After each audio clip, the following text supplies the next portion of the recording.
നമസ്കാരം. നവമി കിച്ചണിലേക്ക് എല്ലാവർക്കും സ്വാഗതം. ഇന്ന് ചിങ്ങം 1, ഓണം വരവായി. ഓണവിഭവങ്ങൾ നമുക്ക് മധുരത്തിൽ നിന്ന് തന്നെ തുടങ്ങാം. അപ്പോൾ ഇന്ന് തയ്യാറാക്കുന്നത് പാലടപ്രഥമൻ. സദ്യകൾക്ക് ചെയ്യുന്ന രീതിയിൽ ഉരുളിയിൽ വിറകടുപ്പിൽ പാൽ തിളപ്പിച്ച് വറ്റിച്ചാണ് ഇവിടെ പാലടപ്രഥമൻ തയ്യാറാക്കുന്നത്. ഇതിന് സമയമെടുക്കുമെങ്കിലും ഇങ്ങനെ ചെയ്താലാണ് ശരിക്കും സദ്യക്ക് കിട്ടുന്ന പായസത്തിൻ്റെ യഥാർത്ഥ രുചിയും നിറവും കിട്ടുക. ഇതിനായി ആദ്യം തന്നെ അട വേവിച്ചെടുക്കണം. അതിന് വേണ്ടിയിട്ട് ഒരു പാൻ അടുപ്പത്ത് വെച്ച് അതിലേക്ക് 1.5 ലിറ്റർ വെള്ളം ഒഴിച്ചു കൊടുക്കാം. ഇനി അട എടുക്കാം. സൂരജിൻ്റെ മട്ട അരിയടയാണ് നമ്മൾ വാങ്ങിയിട്ടുള്ളത്. ഇതിപ്പോൾ 1 കിലോയുടെ പാക്കറ്റാണ്. ഇതിൽ നിന്നും 200 ഗ്രാം അടയെടുത്താണ് ഇന്നിവിടെ പാലട തയ്യാറാക്കുന്നത്. അട വാങ്ങിക്കുമ്പോൾ ഇതുപോലെ ചെറിയ അട നോക്കി വാങ്ങിക്കണം. വലിയ അടയും മാർക്കറ്റിൽ അവൈലബിൾ ആണ്. അത് സാധാരണയായി അടപ്രഥമൻ തയ്യാറാക്കാനാണ് ഉപയോഗിക്കുന്നത്. ഇപ്പോൾ അടുപ്പത്ത് വെച്ച വെള്ളം നന്നായി തിളച്ച് വന്നിട്ടുണ്ട്. ഇതിലേക്ക് നമ്മൾ എടുത്തു വച്ചിരിക്കുന്ന 200 ഗ്രാം അട ചേർത്ത് കൊടുക്കാം. ഇനി ഇത് 2 മിനിറ്റ് നന്നായി ഇളക്കിയ ശേഷം മൂടി വെച്ച് ഫ്ലെയിം ഓഫ് ചെയ്ത് 30 മിനിറ്റ് മാറ്റി വയ്ക്കാം. ഇപ്പോൾ ഇവിടെ ഏകദേശം 30-35 മിനിറ്റ് കഴിഞ്ഞിട്ടുണ്ട്.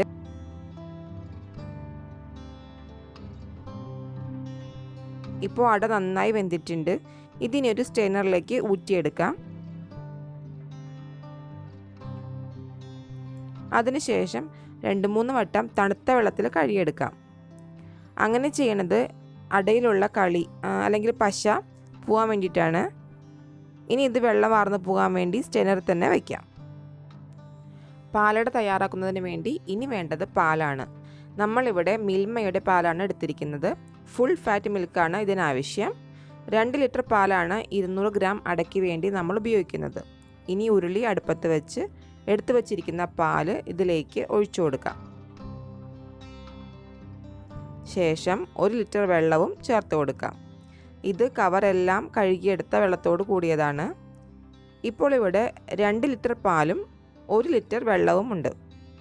ഇനി ഇത് തിളപ്പിച്ച് വറ്റിച്ച് 2 ലിറ്റർ ആക്കിയെടുക്കണം. ഈ സമയത്ത് അടുപ്പിൽ നല്ല പോലെ തീ വേണം. പാൽ അടിയിൽ പിടിക്കാതിരിക്കാൻ വേണ്ടിയിട്ട് കൂടെ ഇളക്കി കൊടുക്കുകയും വേണം. പിന്നെ ഒരു കാര്യം പ്രത്യേകം ശ്രദ്ധിക്കണം. നമ്മൾ പായസം വയ്ക്കാൻ ഉപയോഗിക്കുന്ന പാത്രം, ഇളക്കാനുള്ള തവിയെല്ലാം നല്ല വൃത്തിയായി കഴുകിയെടുക്കണം. അത് പുളിയുടെ അംശം എന്തെങ്കിലും ഉണ്ടെങ്കിൽ പാല് പിരിഞ്ഞു പോകാനുള്ള സാധ്യതയുണ്ട്.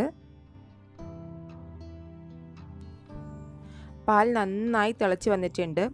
ഇനി ഇതിലേക്ക് ചേർക്കേണ്ടത് പഞ്ചസാരയാണ്. 200 ഗ്രാം അടയ്ക്ക് 500 ഗ്രാം പഞ്ചസാരയാണ് വേണ്ടത്. പക്ഷേ ഇവിടെ കണ്ടൻസ്ഡ് മിൽക്ക് ചേർക്കുന്നത് കൊണ്ട് 400 ഗ്രാം മാത്രമേ പഞ്ചസാര ചേർക്കുന്നുള്ളൂ. ഇനി പഞ്ചസാര കുറേശ്ശെയായി ചേർത്ത് നന്നായി ഇളക്കി കൊടുക്കാം.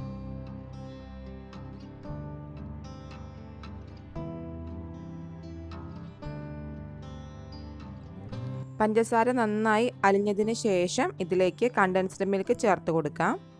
ഇവിടെ ഞാൻ 200 ഗ്രാമിൻ്റെ അമുൽ മിഠായി മേറ്റാണ് ചേർത്തിരിക്കുന്നത്. ഈ പാലിനി നല്ലപോലെ ഇളക്കി കൊടുത്ത് വറ്റിച്ച് കുറുക്കിയെടുക്കാം. ഈ സമയത്തെല്ലാം അടുപ്പിൽ നല്ല തീ വേണം. അടിയിൽ പിടിക്കാതിരിക്കാൻ വേണ്ടിയിട്ട് തുടർച്ചയായി ഇളക്കി കൊടുക്കുകയും വേണം. ഇപ്പോൾ ഏകദേശം 1 മണിക്കൂർ കഴിഞ്ഞിട്ടുണ്ട്. പാലെല്ലാം വറ്റി കുറുകി വന്നിട്ടുണ്ട്. ഇതിലേക്കിനി കഴുകി ഊറ്റി വച്ചിരിക്കുന്ന അട ചേർത്ത് കൊടുക്കാം. ചെറിയ തരികളുള്ള വെളുത്ത അടയും മാർക്കറ്റിൽ അവൈലബിൾ ആണ്. നിങ്ങൾക്ക് അത് വേണമെങ്കിലും ഉപയോഗിക്കാം. പിന്നെ അട ചേർത്ത ശേഷം ഒരു 3/4 മണിക്കൂർ മുതൽ 1 മണിക്കൂർ വരെയെങ്കിലും തിളപ്പിക്കണം. എങ്കിൽ മാത്രമേ നല്ല തിക്കായിട്ട് കിട്ടുള്ളൂ. ഇതിലേക്കിനി 1 ടേബിൾ സ്പൂൺ നറുനെയ്യ് ചേർത്ത് കൊടുക്കാം. ഇനി പായസം റെഡി ആവുന്നത് വരെ നിർത്താതെ ഇളക്കി കൊടുത്തുകൊണ്ടിരിക്കണം. അടിയിൽ പിടിക്കാതെ പ്രത്യേകം ശ്രദ്ധിക്കണം. പായസം ഇളക്കി കൊടുക്കുമ്പോൾ പരമാവധി ഒരേ ഡയറക്ഷനിലേക്ക് തന്നെ ഇളക്കാൻ ശ്രദ്ധിക്കണം. ഇപ്പോൾ ഇവിടെ ഏകദേശം 1 മണിക്കൂർ ആവാറായിട്ടുണ്ട്. പായസം എല്ലാം കുറുകി നിറമെല്ലാം മാറി വരുന്നുണ്ട്. ഒന്നുകൂടെ ആവാനുണ്ട്. അതുവരെയും തുടർച്ചയായി തന്നെ ഇളക്കി കൊടുത്തുകൊണ്ടിരിക്കാം.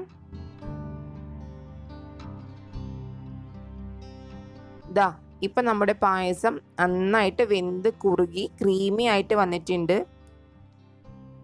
ഇനി നമുക്കിതിലേക്ക് ഇതിൻ്റെ മധുരം ബാലൻസ് ചെയ്യാൻ വേണ്ടിയിട്ട് ഒരു നുള്ളു ഉപ്പ് ചേർത്ത് കൊടുത്തിട്ട് നന്നായിട്ട് ഇളക്കി കൊടുക്കാം.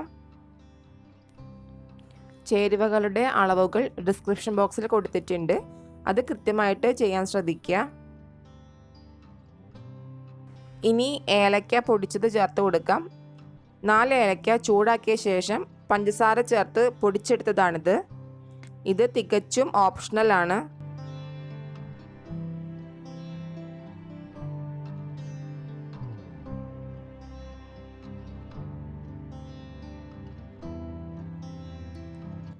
ഇപ്പോൾ നമ്മുടെ പാലടപ്രഥമൻ റെഡി ആയിട്ടുണ്ട്. സാധാരണ സദ്യയിലെ പാലടയിൽ കശുവണ്ടി വറുത്തിടാറില്ല, പക്ഷേ ഇവിടെ കുട്ടികൾക്ക് ഇഷ്ടമുള്ളത് കൊണ്ട് ഞാൻ വറുത്തിടുന്നുണ്ട്. അതിനുവേണ്ടി ഒരു ചെറിയ പാൻ അടുപ്പത്ത് വെച്ച് 2 ടേബിൾ സ്പൂൺ നെയ്യ് ചേർത്ത് കൊടുക്കാം. നെയ്യ് ചൂടായാൽ കശുവണ്ടി ഇട്ട് കൊടുക്കാം.